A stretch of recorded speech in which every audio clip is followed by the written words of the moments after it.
Is weird, odd, strange, or just plain bizarre is really your cup of tea? Then, the Golden State Media Concepts Weird News Podcast will give you that fix. Can't believe it? Well, listen for yourself as we deliver the strangest news you definitely won't find on CNN or Fox. It's the Golden State Media Concepts Weird News Podcast.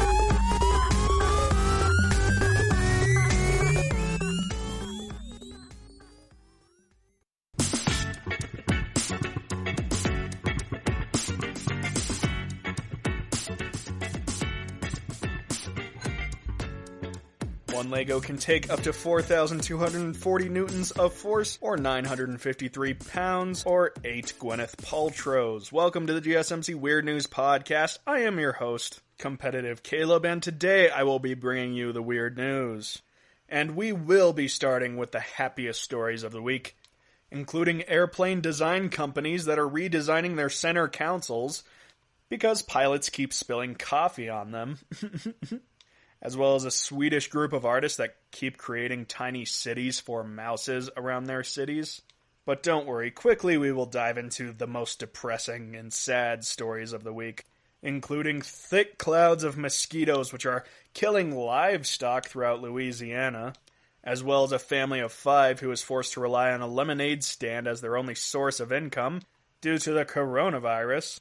After that, we will move on to our weirdest stories of the week, including a python which laid 7 eggs without the help of a male. Real Jurassic Park vibes from that one. And then we will wrap with my top 10 scapegoats. All in all, I think we'll have a swell old time. So let's kick this off with my first happy story. The Airbus A350 airplane is redesigning its center console because pilots keep spilling coffee on it. Pilots blame this issue on the engineers, saying that it is actually the design of the cockpit which is causing pilots to spill coffee on the instruments, which are all clustered in the center. Quote, 2 catastrophic events have occurred in the past 8 months alone, which has caused this to be a big enough problem for the airline to redesign what is often considered the brain of the plane. Quote, it's not a problem because of the mess, it's a problem because of the spills which result in engine shutdowns. Yeah, that sounds like a problem. Only 1 engine per plane has been affected so far, but as the report shows, Airbus is already taking measures to mitigate the issue. The first incident occurred on a flight likely operated by Azanian Airlines, and to be fair, it is said that tea was spilled upon the instrument panel, not coffee. This is still a quote, by the way. My guess is that whatever engineer had to pitch this idea tried to squeeze a few jokes into his statement in order to cush the multi-million-dollar blow this has to the company. He goes on to say that one of the Rolls-Royce Trent XWB engines abruptly shut down soon after the coffee spill. The plane was forced to land short of its destination at a different airport. A similar incident occurred on Delta Airlines' flight between Seoul, South Korea, and Detroit, Michigan, January of this year. Coffee was spilt onto the instrument cluster, and about 15 minutes later, one of the engines shut down. The plane diverted safely to Fairbanks, Alaska, which, if you ask me, begs the question why the shortest distant airport between Korea and Detroit was Alaska. Something's not exactly adding up here for me. Nevertheless, in response to this problem, Airbus has decided to make the center console of their aircraft more resistant to liquids. However, that apparently is not the core issue. From the mouths of the pilots themselves, quote, the cup holders in the aircrafts are too small, which forces us to use the instrument panel as sort of a makeshift table. What a bunch of goofs. You always look at pilots as though they're these brilliant geniuses, these gods amongst men, when in reality they're the same dopey people like you and me who think it's safe to put their beverages on a sloped incline with a bunch of electronics in it. What a bunch of goofs. The European Union Aviation Society Agency has released an airworthiness directive banning liquids in the cockpit near the center console in response to these incidents. Because that'll work. In the meantime, Airbus has produced a cover for the instrumental panel as a stopgap solution until the controls can be properly sealed up. The French aerospace company has also introduced procedures to follow if a spill happens despite the cover. If you spilled coffee, continue reading. If you spilled tea, flip to page 4. And if you spilled Mountain Dew, brace for impact. And speaking of making an impact, let's go on to our next story. A Swedish artist group called Anonymouse continues to create tiny houses for mouses around their city. So this prestigious group, Anonymouse, is an anonymous group of artists who, quote, spread magic all throughout the streets of Sweden by building adorable mini houses for mouses while displaying them in public. The first work was the Restaurant 2, Topolino, that appeared on Bergsgatan in Malamo. And of course it was vandalized a few weeks later. In response, the group created an amusement park for mouses in September of 2017, and later on that year, they created 2 shops and a gas station for the little critters. The group also built exhibits of a barbershop as well as a shelter for mice in Malamo. Finally, in 2019, a detective agency in Malamo and a website opened where the public was invited to solve a fictitious case. Anonymous suggests that the mice have a symbiotic relationship with the pedestrians on the street. The team repurposes items people throw away, turning a champagne topper into a stool or a matchbox into a table. 25 installments currently exist across Europe, which largely are inspired by whimsical tales and Disney movies. Quote, we thought it would bring a bit of joy to pedestrians passing by, but it grew into something slightly bigger. And as such, we've probably dedicated more time on each project than we originally envisioned, but that's just part of the fun. And they go on to say, quote, we like to think that part of the allure of our installations is that they could be done by anyone, and since we do not have a specific agenda with them, our identities are unimportant. Therefore, we are Anonymous. And that's basically it for this story. Not very much to it. I suggest you go online, go on Instagram, and look at some of their cute photos.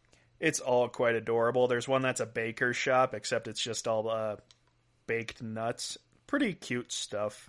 But anyway, we're not here to talk about that. We're here to talk about an 80-year-old who disappeared while out hiking, who thankfully turned up at his own missing person appeal. This occurred in London when an 80-year-old man went out hiking during a hailstorm. Normally I don't say these individuals' names, but I'm going to because I like the name Harry Harvey, which sounds like a nickname more than a real name. Was reported missing at 1:30 p.m. last Sunday after he became separated from his walking partner while out hiking in the Yorkshire Dales in northeast England. Police, the Royal Air Force, and mountain rescue workers spent 4 days searching for the experienced hiker, and a press conference was planned for Wednesday at the Tan Hill Inn, situated within the national park itself. But the planned appeal turned into a celebration when Harry Harvey turned up at the pub. That sounds like a script title. Harry Harvey turns up at the pub.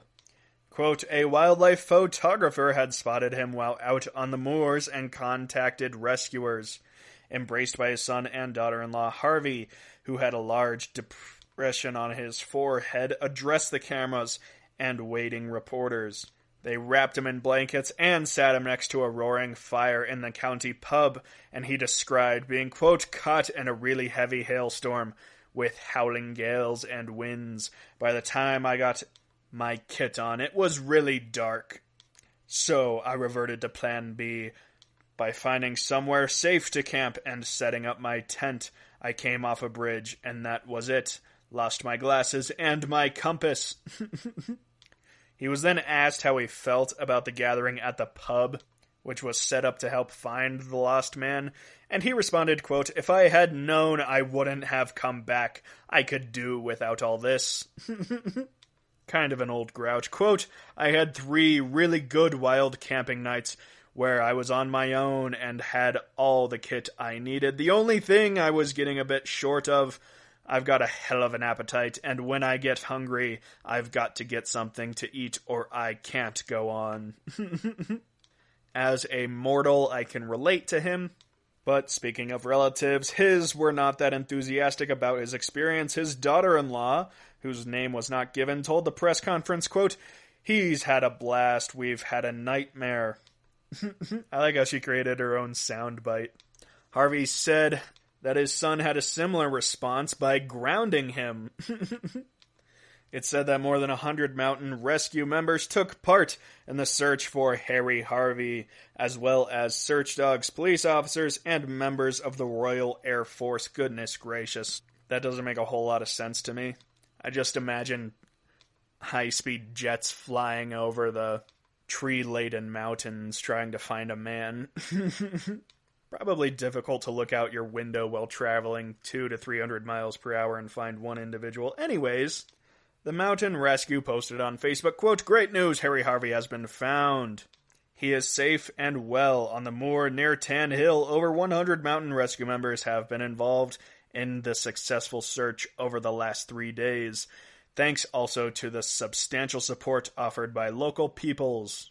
Well, isn't that fine? Fine and dandy. Next story. A man finds a gator in his Florida storage shed, but it turns out to be a pool floaty. Sorry to give it away. This is our Florida story of the week, by the way. A 911 call about an alligator in a storage shed turned out to be full of hot air. Because it's an inflatable, get it? The deputy who responded to the call figured out that the reptile in question was actually just a discarded pool floaty. A woman called 911 at about 1:50 p.m. on August 24th, saying that her husband was retrieving boxes from a storage shed outside of their Winter Haven apartment when he spotted what he thought was an actual gator. And so he asked his wife to call the cops. Is that how it works in Florida? Quote, "My husband went to the storage garage, and there was an alligator locked in there." She couldn't provide the exact size of the animal to the police. Quote, "He says it's big. He says it's big." She noted that the storage shed was located near the complex's pool, which in Florida is apparently an indicator that a live crocodile is nearby. Pictures posted to the Polk County Sheriff's Office Twitter account shows the master deputy with the inflatable apex predator, one hand punching its snout and the other gripping the handle of its neck. Quote, "I went to call about an alligator in a storage shed. I came, I saw, I conquered the beast. I even knocked the wind out of it. Literally, the gator turned out to be a pool floaty." Alright, let's see if I can find one more happy story before the break. Here we go. A woman explodes into glitter and bats during her unorthodox obituary for Idaho.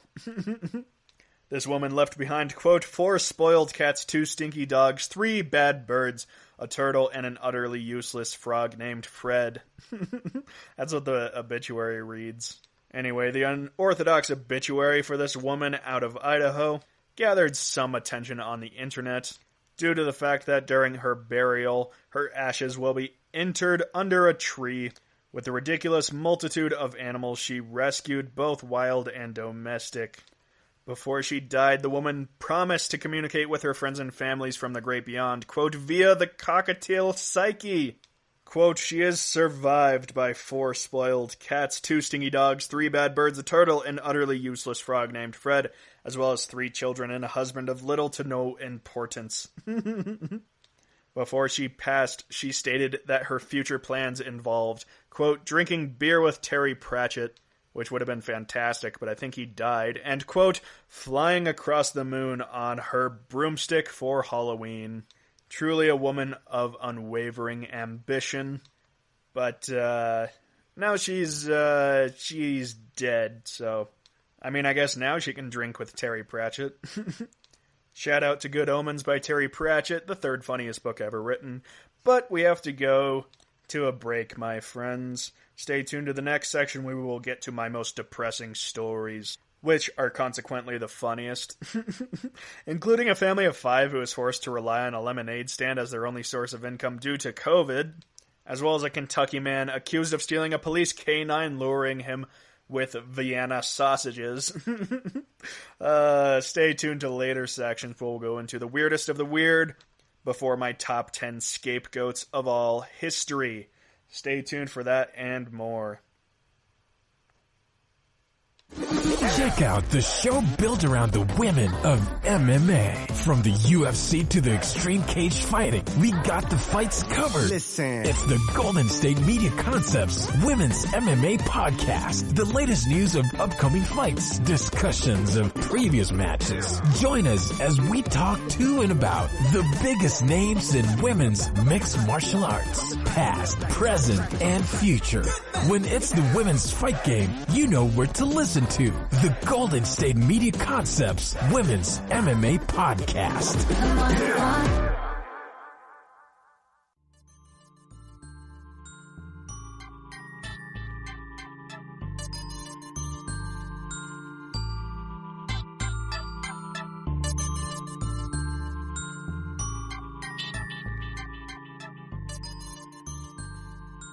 It would take 40 billion Legos to reach the moon and 300 trillion to graze Uranus. Welcome back to the saddest weird news stories of the week, in which a family of 5 is forced to rely on lemonade stands as their only source of income due to the coronavirus pandemic. Florida story of the week, by the way. A family of 5 has revealed that their children's lemonade stand is now their only hope for a future. The single mother of 4 children, who range between the ages of 6 and 10, lost her job in Palm Beach County when her self-made lawn care business was destroyed during the pandemic, starting all the way back in early March. The single mother told the news outlet that due to school closures, she was unable to find a new job as she had no one to take care of her 4 children. And she went on to say that the lemonade stand the children had previously set up to raise pocket money had unwittingly become their only source of income. Quote, "Things just got really difficult. We started selling the lemonade basically to make sure we have what we need every day. Despite working long hours, the stand has not provided a sustainable source of income, and it is said that the single mother has fallen back and behind on her bills and rent." She goes on to say that her savings have vanished and that her applications to the state and county for assistance have been futile. Quote, "You reach a point where you almost feel like you've run out of options and that you're letting them all down." She's talking about her children, of course. She goes on to say, quote, "To know that there's a chance that we won't have a place for them to call home is terrifying. But there is a light at the end of the tunnel, as for the time being, the single mother said that her and her family are just hoping to endure through the, quote, rough patch they are experiencing." She goes on to say, quote, "We are the best team in the world, that's for sure." Her and her children are making ends meet, and of course this story has picked up what I like to call viral altruism. So now a bunch of people are coming out and helping this family. They're patronizing the small lemonade stand, giving them extra tips, and even helping them expand their business, which is fairly inspiring in these hard times. But that's too happy, isn't it? Let's move on to another sad story, because we have no interest in happiness during this segment. A Kentucky man accused of stealing a police canine said that he lured him out with Vienna sausages. The incident began when a deputy with the Henry County Sheriff's Office was sent to Goodlet Circle in Smithfield. I don't know what that means, but apparently it was important enough to be in the copy, after somebody said Harmon was trespassing on their property. Harmon is the man who stole the dog. Once the deputy found Harmon, he asked the deputy for a ride to McCown Road, where Harmon said he would point out a weed trimmer that had been stolen. He did identify a weed trimmer, but it was not the one in question, according to the report.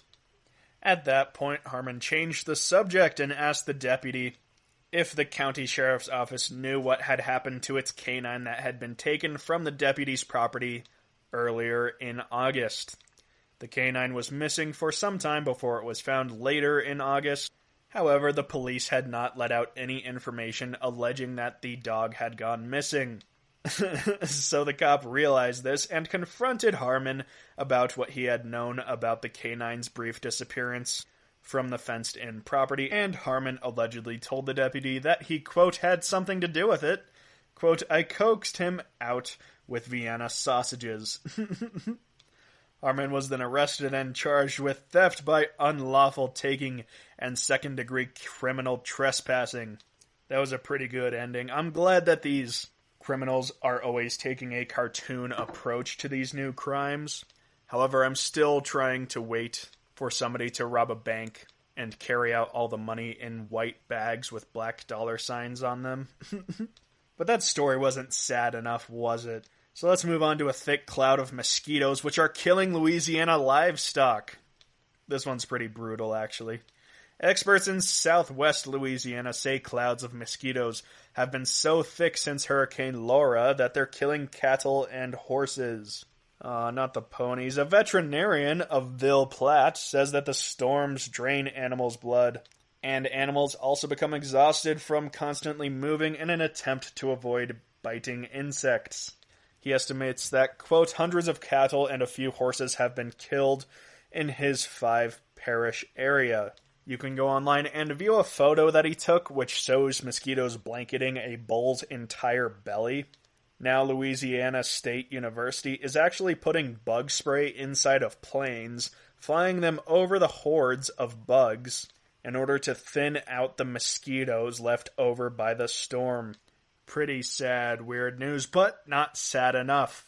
So we are going to move on to the saddest story of the week, the saddest of the weird news. Certainly nothing to laugh about. A teen is bitten on the penis by a snake while sitting on the toilet.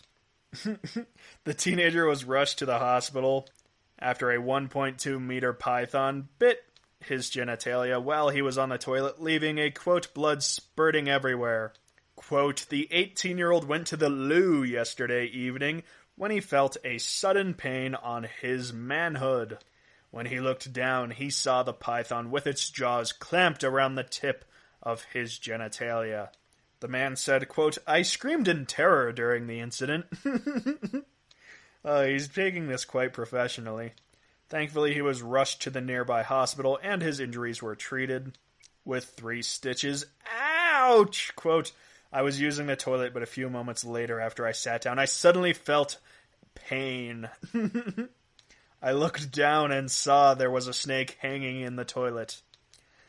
Then there was blood everywhere. It was only a small snake, but its bite was so strong.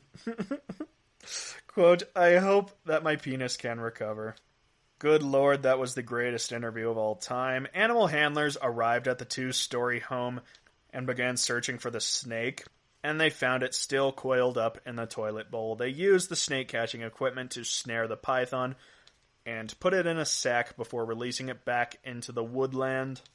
Now, as somebody who believes in equal punishment for crimes, I'm kind of disappointed they didn't let this 18-year-old bite the snake back, which is why this is my saddest story of the week. But we still have about 7 minutes to fill, so now we're going to waste the rest of the time talking about a former county sheriff who welcomed a furry convention to his hometown. It wasn't until hours later when he learned what a furry convention is. For those who don't know, furries are those people who dress in animal costumes and often partake in other such activities. Anyways, for $30, users of Cameo, an app where singers, actors, and other public figures record custom video messages for a fee, individuals can request a personalized clip of the diverse figure saying whatever they want. Nevertheless, most of the former county sheriff's videos appear to be the standard fare, such as birthday greetings, thank you messages, congratulatory comments, etc., but one that began circulating on social media last Tuesday evening, an encouraging message for the organizers of an upcoming event, which raised eyebrows. Quote, hey, good luck organizing the Arizona Furry Convention. The sheriff begins in his personalized video. He goes on to explain his understanding of what a furry convention is. It's for, quote, animal lovers. I mean, he's not wrong, technically. Not yet, at least. Quote, I've always loved animals fought those that abused animals and will continue to do so.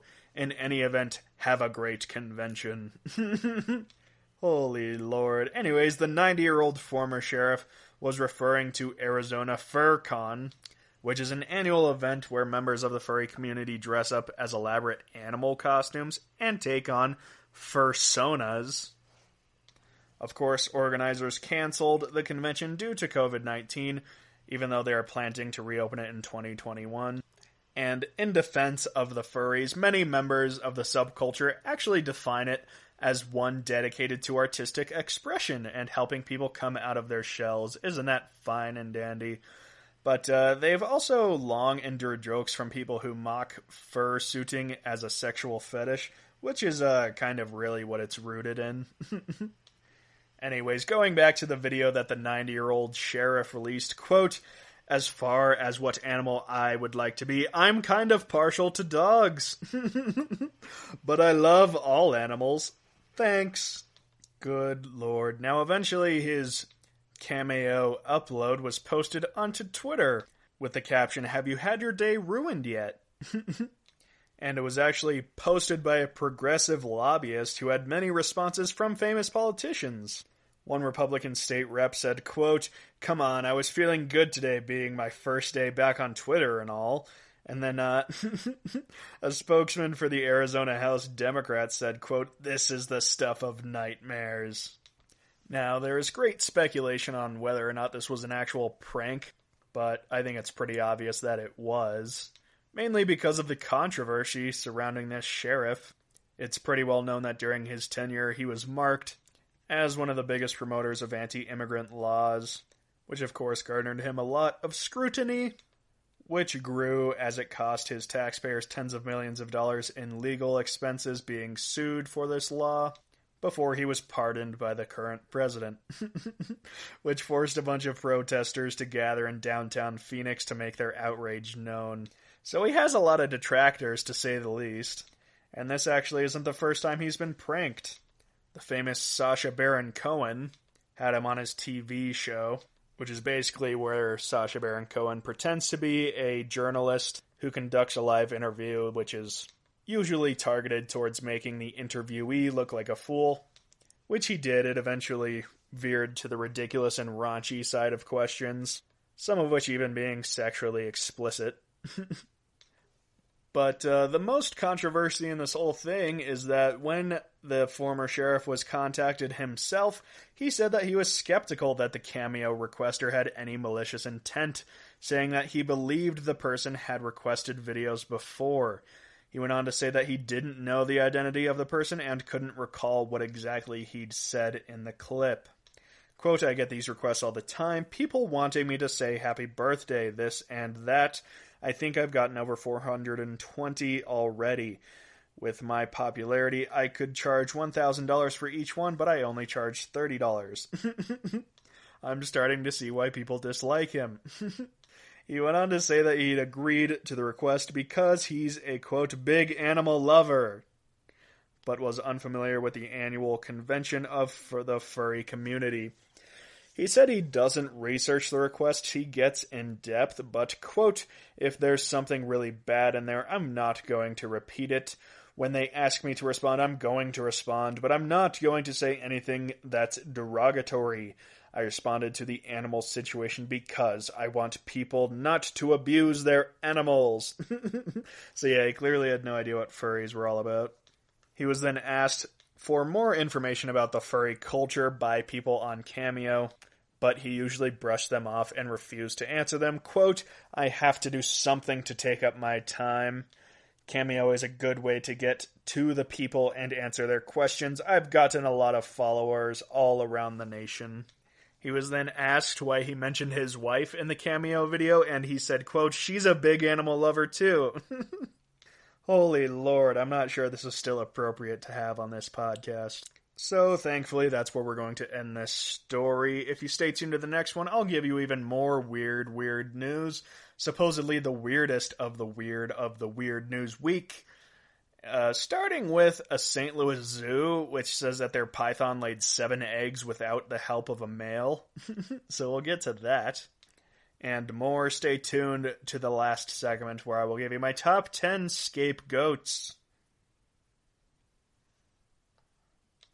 Are you tired of the same old news? Are you sick of the seemingly endless political spin and negativity? The GSMC America's Still Beautiful podcast is a weekly news podcast covering all the top positive and uplifting news stories. We cover stories that will inspire, uplift, and remind you of the good in the world. Tune into the Golden State Media Concepts America's Still Beautiful podcast to get all the great and positive news stories of today. Download the GSMC America's Still Beautiful podcast on iTunes, Stitcher, SoundCloud, Google Play, or anywhere you find podcasts. Just type GSMC in the search bar.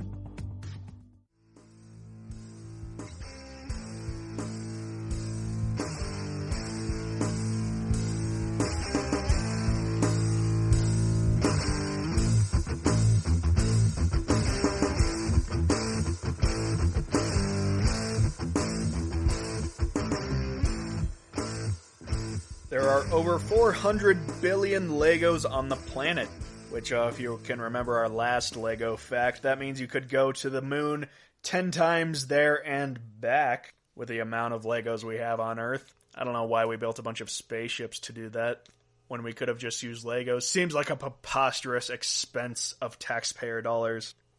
I'm just goofing. But speaking of goofs, a goddamn St. Louis Zoo said that a python laid 7 eggs without the help of a male. Downright preposterous. Experts have been called to the scene and are trying to figure out how a 62-year-old ball python laid 7 eggs, despite not being near a male python for at least 2 decades. Manager of the herpetology at the zoo said that it is unusual but not rare for ball pythons to reproduce asexually. The snakes sometimes store sperm for delayed fertilization, which if you ask me is downright apocalyptic. However, the birth remains unusual because ball pythons usually stop laying eggs long before they reach their 60s. Quote, she'd definitely be the oldest snake we know of in history to lay eggs. The experts go on to note that she is the oldest snake ever documented in a zoo. The python, which has not been given a name, laid the eggs last July, and 3 of them remain in an incubator, while 2 were used for genetic sampling, and the remaining 2 snake eggs did not survive.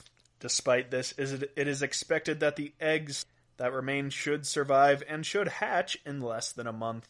More importantly, the genetic sampling will show whether the eggs were reproduced sexually or asexually. It is said that a private owner gave the female python to the zoo all the way back in 1961. Holy Lord. And this also isn't the first time she's laid eggs in the zoo. In 1990, a similar event occurred, but it might have been conceived with the male because at the time, all of the snakes were put in buckets together while keepers cleaned their cages. Not only this, but back in 2009, the same snake had a similar litter of eggs, none of which survived. Quite tragic. But the good news is they expect at least 4 of the new eggs to hatch, which will be excellent. Maybe due to their odd circumstances, they'll have superpowers. Maybe they'll even have legs. But we have no time to speculate because it's time to talk about a 911 call which revealed a tiger on the loose in Knoxville. Officers in Knox County are trying to catch a tiger after a deputy spotted one last Wednesday night. 911 calls even reveal 7 people are seeing similar stripes around the same area in the same neighborhood. And it was actually a Knox County deputy that was the first to spot and call in what he believed was a tiger cub. Isn't that adorable? He called it in last Wednesday night at around 7:30 p.m., and I am now going to read you the transcript of the call. It is so funny. Quote, "I'm out here with a tiger club." And then the response was, "Do what?" And the deputy responded back, "You heard, right? It's a tiger club. It might be a TWRA call. I don't know how to judge the age of the tiger cub, but it's probably around 4 to 6 months range." And that's the end of the phone call. It's so brilliant. But as previously stated, he wasn't the only one in the park to see the cub. Right after the police reported it to the public, another woman called 911 just after midnight. She told them her friend who worked at the pilot station of the governor told her someone else sighted a tiger hanging around the Green Mountain Coffee Roasters plant in the industrial park. Quote, "Thankfully, I'm staying with my boyfriend in Servaville," she told the 911 operator. Overnight dispatch reports showed the search for the elusive tiger cub was well underway. The Tennessee Wildlife Resource Agency had set up traps, and Knox County Air Watch took to the skies to light up the area to search for the tigers. Once again, I don't know why you're searching for a small animal on land with vehicles that go over 200 miles per hour, but I don't live in Tennessee, so I don't pay their tax dollars. The next day, another 911 call arrived just before 7 a.m. from a woman who lived in the same neighborhood as the two previous calls. Her message got right to the point. Quote, "I think I spotted a tiger in my backyard." She went on to say that she saw the tiger running across the yard back toward their local highway. A boy that had been walking his dog near his church called 911 about an hour and a half later.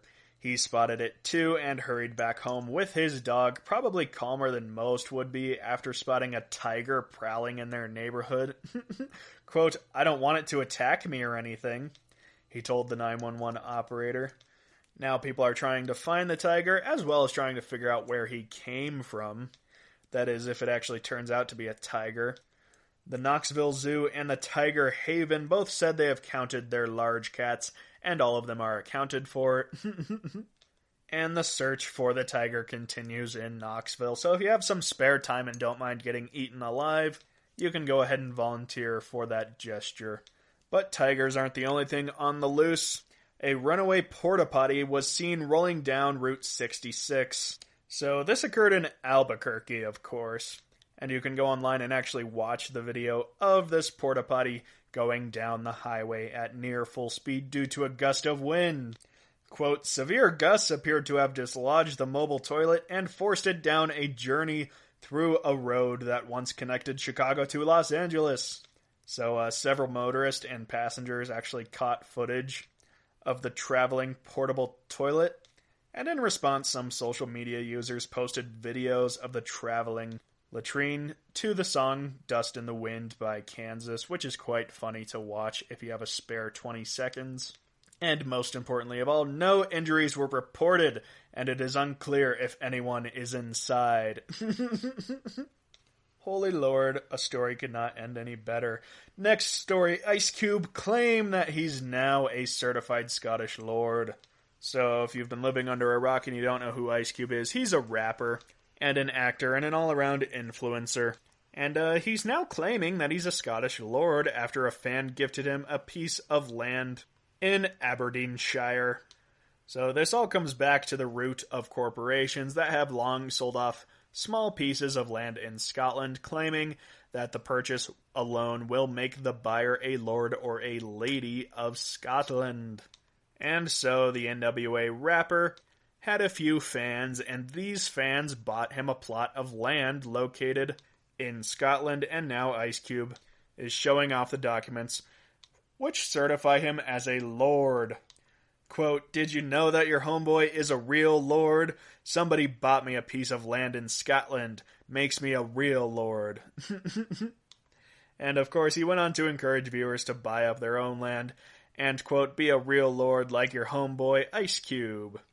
What Ice Cube does not know, in 2016, the heraldry of Scotland rebuked the assertion, saying that to be granted a title, one should have their permanent home in the country. Quote, "It is a desperate matter. This is a description rather than a title and is not appropriate for the owner of a normal residential property, far less the owner of a small souvenir plot of land." Oh, what a bunch of pretentious jerks. Meanwhile, the rapper has been using his social media platform over the last few months to encourage his fans to vote in America's upcoming presidential election and recent primaries, stating his authority as a lord. Quote, "When I said hold your vote hostage, I simply meant get something for it before you promise it to anyone." I do vote, and you should too. From one lord to another. I find that very funny. But not quite as funny as this next story. A tourist who took sand from a beach in Italy has been fined more than $1,000. Good gravy! So this all began when a French tourist decided he would take a few pounds of local sand in his luggage when visiting Italy. However, while attempting to fly out of Sardinia, the sand was discovered and the man was fined €1,000 or $1,200. It is said that the Italian island's idyllic white sand is protected, and tourists face fines and even jail time for removing it from local beaches.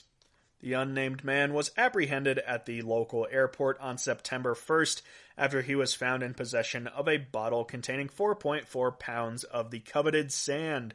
A spokesman for the island's forest rangers told CNN the bottle was confiscated and is now in our operating room where we hold these confiscated items. At the end of the year, we usually have many bottles of sand accumulated. So let's go back to the fact that this was being said by the island's forest ranger. What does a forest ranger have to do with the beach? For polar opposite landscapes. Anyway, in 2017, a regional law was actually introduced to Italy that made it illegal to take sand from Sardinia's beaches. Fines now range between €500 and €3,000, which of course depends on the quantity taken and where it was removed from. It is said that the regulations were introduced because the incidents were becoming more frequent and increasingly problematic. Quote, beaches with incredible colored pink or very white sand are especially targeted. Last year we found a website that was selling our sand as souvenirs. It's become a very known phenomenon here in Europe. Controls have therefore become much more rigorous over the past 3 years. The sanctions are much more serious. We work with the police and they alert us. I think that's the ultimate first world problem for a country to have, is you are losing too much sand to tourism. The agency goes on to boast that members of the public are now contacting the authorities if they see tourists plundering the sand, which to me is kind of a goofy if you see something, say something policy. Just imagine somebody calling the police's emergency line to rat out somebody who's taking sand from the beach. Last year, police seized 88 pounds of sand from a French couple visiting the island. Similarly, a British resident was fined more than $1,000 in 2018 when authorities discovered sand taken from a beach near the northern city of Olbia. This is kind of sad because I used to visit Oregon Beach, which is where I grew up, and me and my sister would take jars of sand from there every single year. So by the time we were 18, we'd have 18 mason jars of sand. It was just kind of a cute little thing. I don't quite understand why this has to become a fine issue. Maybe they should just put legal limits on it. You can only take half a pound with you or something like that. That seems more reasonable to me than fining somebody. But what do I know? Clearly nothing, as revealed in this next story. Canada's top cop says criminalizing drugs doesn't work, but he'll keep doing it anyways. Now, I've said multiple times on this show that I believe all drugs should be legal because I'm a crazy person. My basic belief is that if somebody wants to ruin their life with cocaine or heroin, it's up to them, it's their life. So long as they're not endangering other people, such as by driving under the influence, then I don't really have a problem with that. Also, if you legalized all the drugs, gangs would pretty much disappear overnight. Which would cut America's crime in half at least, as well as reduce externalities to a notable degree.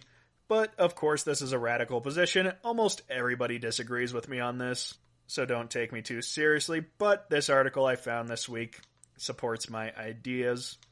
A Canadian public safety minister says that criminalizing drugs is ineffective.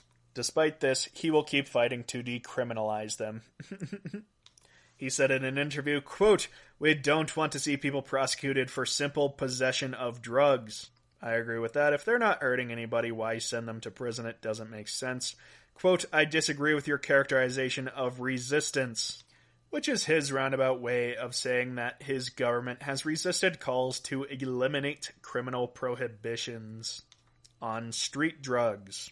Beyond this, the Prime Minister of Canada shut down calls to decriminalize drugs in the face of an opioid poisoning epidemic that continues to kill thousands.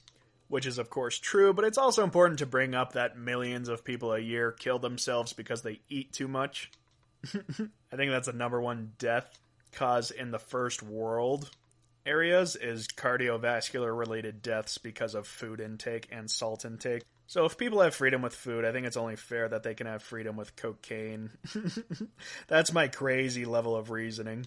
Anyways, this man says, quote, "We're looking at those sentencing provisions that currently exist that are contributing directly to over-repossession," which is like people in prison who got into prison for drugs and still take drugs while they're in prison.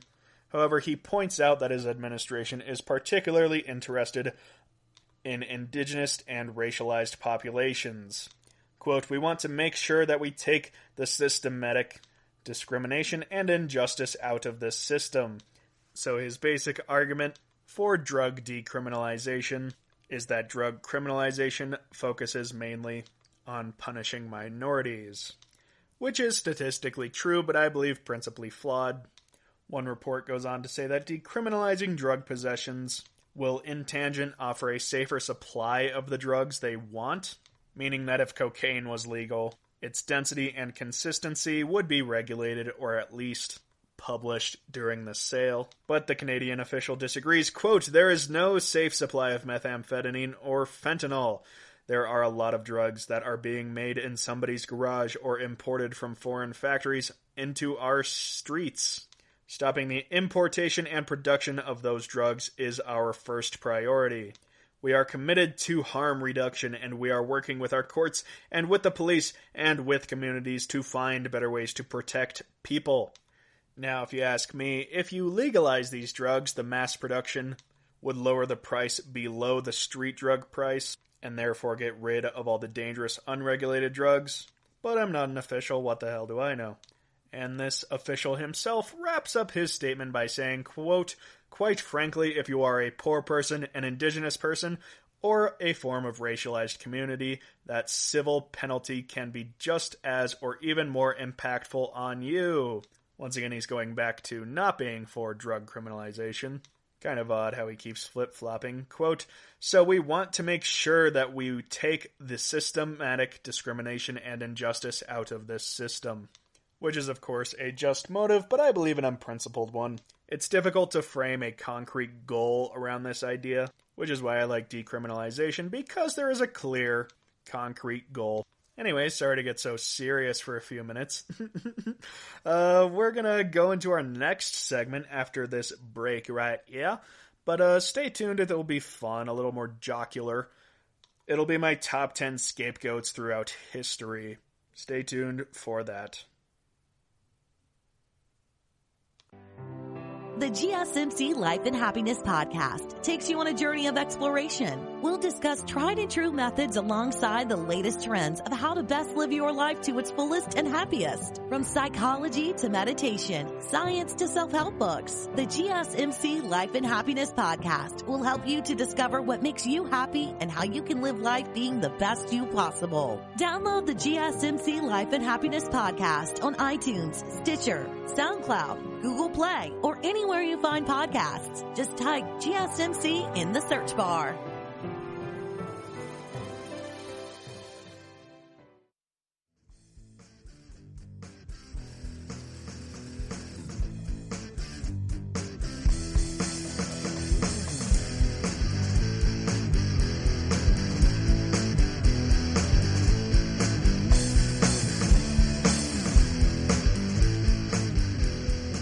Welcome back to the GSMC Weird News Podcast, where 6 2x4 Lego bricks can be combined for more than 915 million ways. Sorry, I'm doing Lego facts because I just spent $300 on a Lego, which I think officially makes me bored of COVID. Time for our top 10 scapegoats. So for those who don't know what a scapegoat is, it is exactly what it sounds like. A person makes a mistake, and instead of owning up to it, they blame a, quote, scapegoat. The term scapegoat, by the way, goes all the way back to biblical times, in which the Jewish Day of Atonement, the classic Judaic practice of exiling a goat in a symbol of casting off the sin of the town. The same can be said for Christianity, except instead of having a goat leave your town, it's their Christ and Savior who died on a cross brutally. Not saying one's better than the other, just different. Leave your comments and angry criticisms below, but for now we're going to go and start with number 10. Andres Escobar, who was a Colombian professional footballer, which for those in America means soccer player. He was a world-famous defender for his national Colombian team. He was famously nicknamed the Gentleman because of his celebrated clean playing style, as well as his friendly attitude on the pitch. At the peak of his fame, he was even known as the face of Colombian football, after having extensively worked to improve the nation's sporting image abroad. He took part in the 1994 FIFA World Cup, which was held in the United States, and during the match, he accidentally deflected a cross from an American midfielder into his own net. So the opposing team kicked the ball bounced off him and went into his own net, and the loss was 2-1 in Colombia's favor. So Colombia lost 2-1 because the ball deflected off of this man. He returned to his hometown in shame, where he was approached by 3 men in a parking lot and was shot 6 times to death. Goodness gracious, he kept on getting blamed for the loss of the Colombian team, and apparently the assailants shouted goal every time they took a shot at him. Kind of a tragic one to start out with. Time to go to number 9, which is kind of a well-known mythical story, that of Pandora, who in ancient Greek mythology was the first woman. And of course she is known for releasing all the evils into the world, which is kind of funny if you think about it coming from just a dopey male perspective. But what many people don't know is that she was really the first scapegoat, at least as theology goes. Basically, a titan named Prometheus gifted humans with fire, which he had stolen from the gods. Zeus, being the head of the gods, was kind of upset about this, and as a result he sought to afflict humanity with a punishment to balance out the condition. So he ordered the god of smiting to mold the first woman out of clay and make her a, quote, beautiful evil, whose descendants would forever torment humans. This just sounds like a loser guy wrote it. Some loser who had a grudge against women. It's pretty funny. So the god of smiting created the first woman, Pandora, and naming her the root of all evil, and releasing her upon humankind, making her the ultimate scapegoat for Zeus, who really was the root of evil. Pretty funny, and probably had a large impact on the way people thought back then. Alright, number 8. This one's pretty literal, and slightly disturbing. Professional sin eaters, who were paid to absorb the sins of others after their deaths, to ensure the deceased soul's safe passage into the afterlife. So a sin eater would be paid professionally to absorb the sins of a recently deceased person so that they could receive unfettered salvation. This is the gross part. It would typically involve them eating part of the dead individual or a piece of food which was adorned with the individual's sins by a priest or a holy body. These sin eaters would then carry all of the sins they had eaten and suffer the punishments in their own death. Which of course sounds like a rotten deal, but when you really think about it, these scapegoats were really taking advantage of all the people who thought that sins could be transferred like credits. Pretty goofy stuff. Number 7, Rasputin. I've had him in, I think, 3 lists so far on Weird News. This one's going to be quite different, focusing on a different part of his story. He was blamed for the Russian Revolution, which really wasn't seen as a bad thing until about 70 years later. Anyways, he was a Russian mystic, holy man, and a close friend of the Romanov royal family during Imperial Russia. And of course, he oversaw its downfall. He of course gained an unmeasurable amount of power in the Russian family, specifically the Russian royal family, as he was the only one who could heal their son, who suffered from hemophilia. Due to his popularity, Rasputin would ask the royal family to extract bribes and sexual favors from those seeking his patronage. Obviously, this made him highly controversial, and it did not help when the First World War devastated Russia as a whole. Many people hated Rasputin by this time, and his assassination attempt showed that. He was stabbed many times, shot many times, poisoned a couple times, and it's said that he still didn't die until they dragged him out into the river and drowned him.